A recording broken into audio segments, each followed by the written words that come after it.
21, 23, 25, 27, 29 এই কদরের রাত, একটা রাত যদি কেউ ইবাদত করে কাটায়, 1000 মাসের রাত জাগার বা ইবাদতের সব আল্লাহ তার আমল নামা দেয়। জোরে বলুন সুবহানাল্লাহ। তাহলে আমার প্রত্যেকটা যুবককে বলবো, কদরের রাতটা যেন ঘুমাবে না। শুনছো তো? কি করবে? বেশি বেশি করে কোরআন পড়বে, নফল নামাজ পড়বে, দান খায়রাত করবে। কথা বুঝে আসছে? নিজেদের মা বাপের কবর জিয়ারত করবে, আল্লাহর ওলি যদি থাকে তিনারও কবর জিয়ারত করবেন। তবে বেশি বেশি করে এই দুটো কাজ করবে, কি?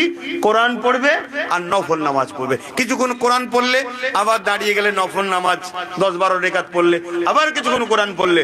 এইভাবে জানো ইশার নামাজের পর থেকে শুরু হয়, ফজরের নামাজ পড়ে দরকার হয় ঘুমাবে। এমনি ফজরের নামাজের পরে ঘুমোতে শরিয়াতে নিষেধ আছে, কিন্তু এই দিনগুলোর জন্য খাস করে সারা রাত জেগে আছেন, আপনি একটু রেস্ট নেবেন। কথা বুঝে আসছে? কি গো আমার যুবক ভাইরা, এই রাতটুকু কাটাবে তো নাকি? হ্যাঁ, কেন 1000 মাসের 1000 মাস তুমি ইবাদত করলে যে মাকাম পাও, ওই মাকাম আল্লাহ তোমার এই এক রাতে দেবে। জোরে বলুন সুবহানাল্লাহ। তবে বেশিরভাগ উলামাদের রায় 27-এর রাতটা হলো কদরের রাত।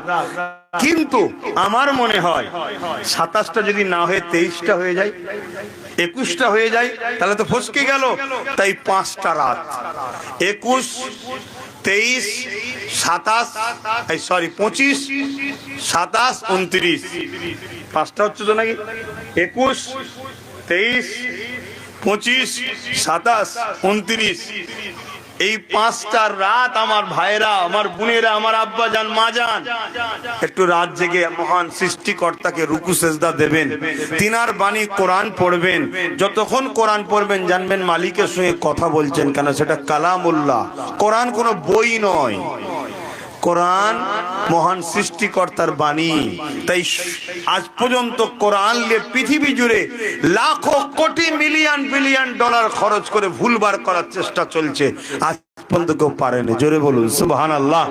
আর পৃথিবী বিখ্যাত বিখ্যাত ধনীরা, যারা শিক্ষিতরা, যারা কোরআনের রিসার্চ করতে বসেছে, ভুলবার করবে। কথা বুঝে আসছে? যারা কোরআনকে পুড়িয়েছে একটা সময়, চেষ্টা করেছে, নাউজুবিল্লাহ, কোরআনের অক্ষর তো কেউ পোড়াতে পারে না, চেষ্টা